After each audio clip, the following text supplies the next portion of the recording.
Hello friends, welcome to Balayya talkies.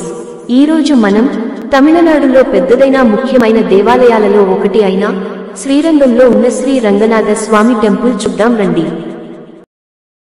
Ranganatha Swamy దేవాలయం శ్రీరంగం భారతదేశంలోని తమిళనాడులోని హిందూ దేవాలయం. శ్రీరంగనాథ స్వామి ఆలయం తమిళనాడు రాష్ట్రంలోని తిరుచిరాపల్లిలో ఉన్న శ్రీరంగంలో ఉంది. ఈ గుడిని తిరువరంగం అని కూడా పిలుస్తారు. ఈ ఆలయంలోని ప్రధాన దైవం విష్ణువు. ఈ ఆలయాన్ని తమిళ నిర్మాణ శైలిలో నిర్మించారు. ఈ గుడి గురించి ప్రాచీన తమిళ సాహిత్యమైన దివ్య ప్రబంధంలో వివరించారు. ఈ గ్రంథంలో 6 నుంచి 9వ శతాబ్దం వరకు ఉన్న ఆళ్వారుల గురించి రాశారు.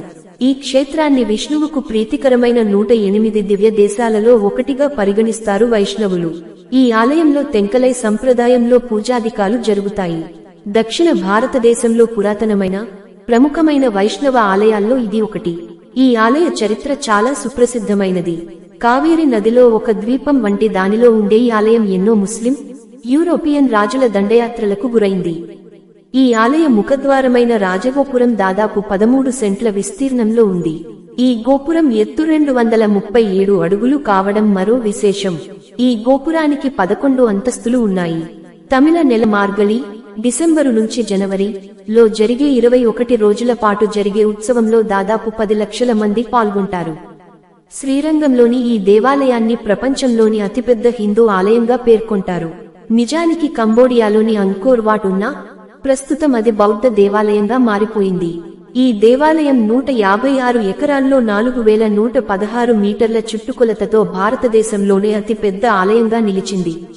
అలాగే ప్రపంచంలోనే అతి పెద్ద మత ప్రదేశంగా ప్రసిద్ధి చెందింది. ఎడమవైపు నదికి అవతల శ్రీరంగం ఆలయ సముదాయం రంగనాథస్వామి బొమ్మ.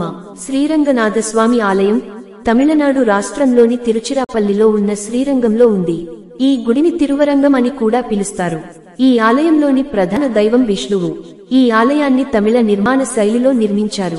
ఈ గుడి గురించి ప్రాచీన తమిళ సాహిత్యమైన దివ్య ప్రబంధంలో వివరించారు. ఈ గ్రంథంలో 6 నుంచి 9వ శతాబ్దం వరకు ఉన్న ఆళ్వారుల గురించి రాశారు. ఈ క్షేత్రాన్ని విష్ణువుకు ప్రీతికరమైన 108 దివ్య దేశాలలో ఒకటిగా పరిగణిస్తారు వైష్ణవులు. ఈ ఆలయంలో తెంకలై సంప్రదాయంలో పూజాధికాలు జరుగుతాయి. కావేరి, కోలరూన్ లేదా కొల్లిదంల ద్వారా రూపుదిద్దుకున్న ఓ చిన్న ద్వీపం వద్ద ఈ ఆలయం వెలసింది. 108 ప్రధాన విష్ణు దేవాలయాల్లో ఈ ఆలయం మొదటిదిగా, అత్యంత ప్రధానమైనదిగా ఇది ప్రాచుర్యం పొందుతోంది. ఆలయ ప్రాంగణం 156 ఎకరాల్లో విస్తరించి ఉంటుంది. దీనికి 7 ప్రహరీలు ఉన్నాయి. ఈ ప్రహరీలు దృఢమైన, భారీ బురుజులున్న గోడలతో నిర్మించబడ్డాయి. ఆలయ గర్భగుడి చుట్టూ ఇవి ఆవరించి ఉంటాయి. అన్ని ప్రాకారాల్లో ఉన్న 21 బ్రహ్మాండమైన స్తంభాలు సందర్శకులను ఆకట్టుకుంటాయి. ఈ ఆలయం వేల సంవత్సరాల నాటి ప్రాచీన నాగరికతను చాటి చెబుతుంది.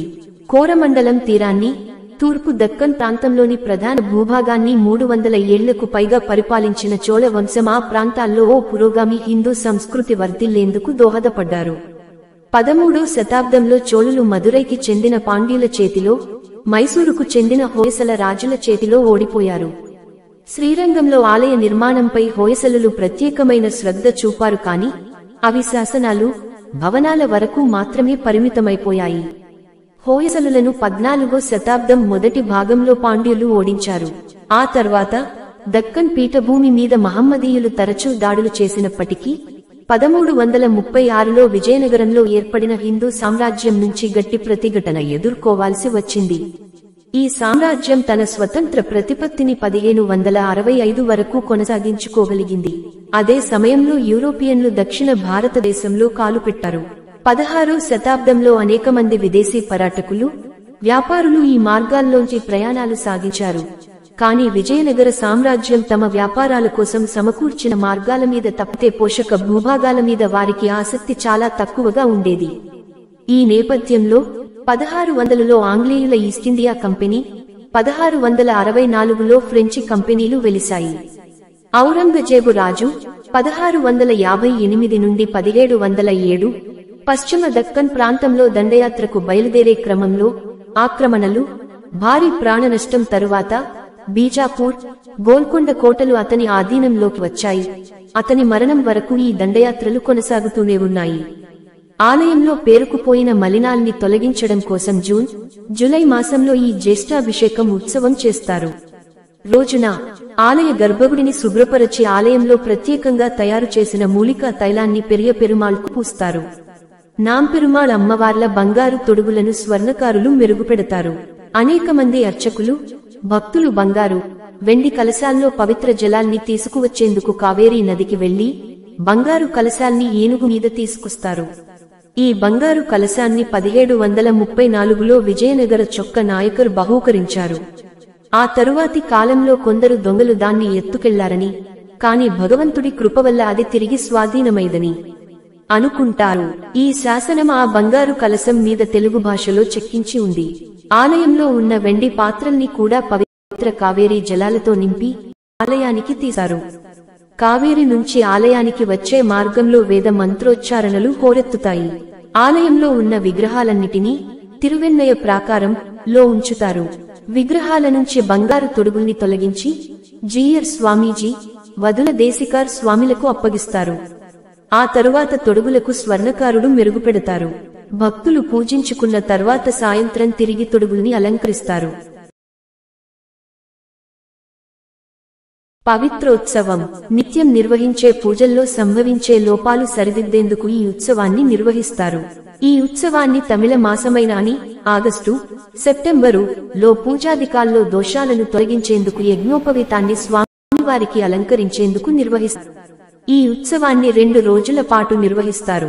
మొదటి రోజు ఉత్సవ విగ్రహానికి యాగశాలలో 365 సార్లు తిరువర్ధనం జరుపుతారు. రెండో రోజు గర్భగుడిలోని దేవతామూర్తులందరికోసం 8 సార్లు తిరువర్ధనం జరుపుతారు.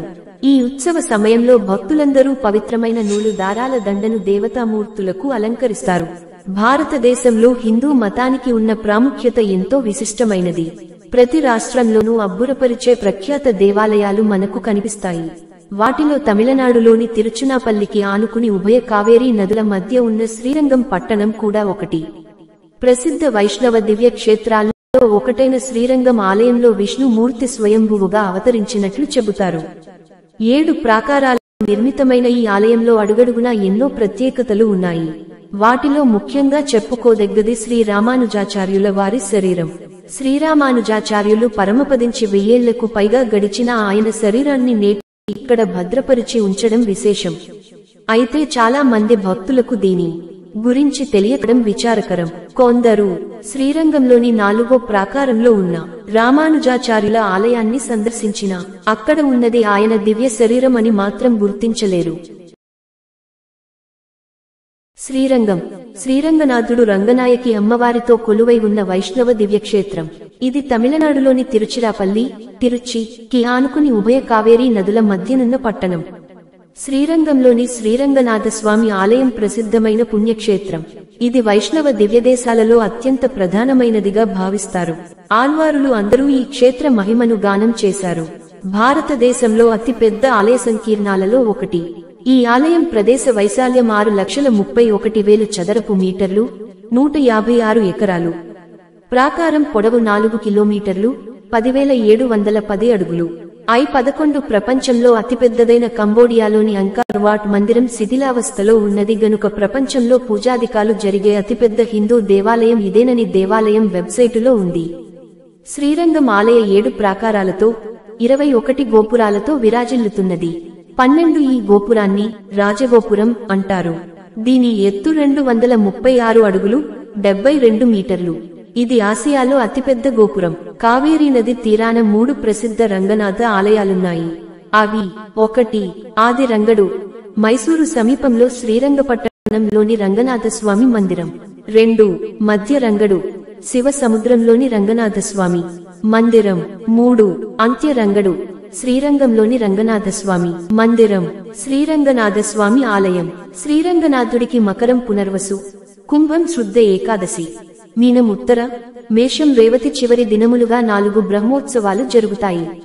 ధనుసు శుద్ధ ఏకాదశికి ముందు వెనుకలుగా అధ్యయనోత్సవము, పగల్పత్తు, రాపత్తు ఉత్సవములు మిక్కిలి వైభవముగా జరుగుతాయి. శ్రీరంగము ఉభయ కావేరీ నదుల మధ్యన గల ఒక ద్వీపము. 7 ప్రాకారములతో 15 గోపురములతో విలసిల్లు భూలోక వైకుంఠము. వైవస్వత మనువు కుమారుడు ఇక్ష్వాకు మహారాజు. ఆయన బ్రహ్మను గూర్చి తపస్సు చేశాడు. బ్రహ్మ ప్రీతి చెంది తాను ఆరాధిస్తున్న శ్రీరాధుని ఇక్ష్వాకు మహారాజునకు ప్రసాదించాడు. ఆరాధన ఇక్ష్వాకు మహారాజు నుండి శ్రీరామచంద్రుని వరకు కొనసాగింది. శ్రీరామ పట్టాభిషేకం తరువాత విభీషణుడు శ్రీరామ వియోగమును భరింపజాలక లంకకు మరలలేకపోయాడు. ఆ సమయమున శ్రీరామచంద్రుడు తమకు మారుగా శ్రీరంగనాథుని విభీషణునికి ప్రసాదించాడు.